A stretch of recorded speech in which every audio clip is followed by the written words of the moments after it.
Köpke sağ bolsun aýdýas, sıradamyzyň parlaşlygy goştagan halipalan aýdymlaryny kysatlyk bilen ýerine ýetirdiň. Saňa ulukçylyk arzu edýär. Gepleşigimizi hotoşyk arkaly dowam edýär. Hacı, sen şu inniki ýerine ýetirip berjek aýdymyň barada illäşlerimizi aýdyp berýärsiň.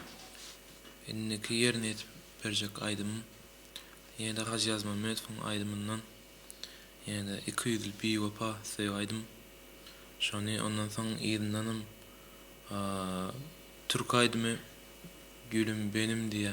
Şonu aýdyp beren ýylyndan nara meni ýylyndan barsa ýene-de ýetişsem diýen aýdym ýerine ýetirip beren.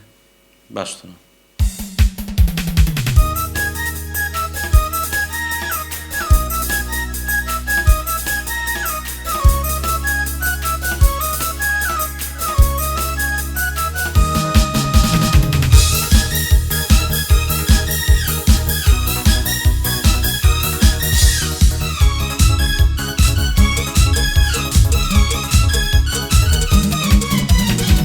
Dinle gülüm, sana söyledim.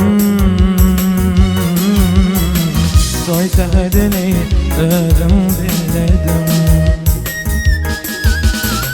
Hayfi yolla, beni yolladın. 2 yılı bir vefamı hayfi yolla, beni yolladın. 2 yılı bir vefamı tamam böyle fiilim bizi bağlayanım durmaşım vaziyim. Boş hayranları fiilgin anci 2 yılı bir vefamı boş hayranları fiilgin anci 2 yılı bir vefamı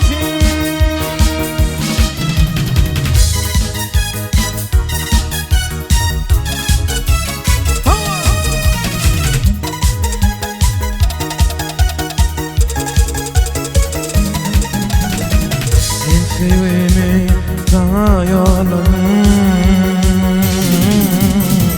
Sen yüzümden yerden firaktan bir namuslan yüzüm firaktan 2 yılı bir vefamı bir namuslan yüzüm firaktan 2 yılı bir vefamı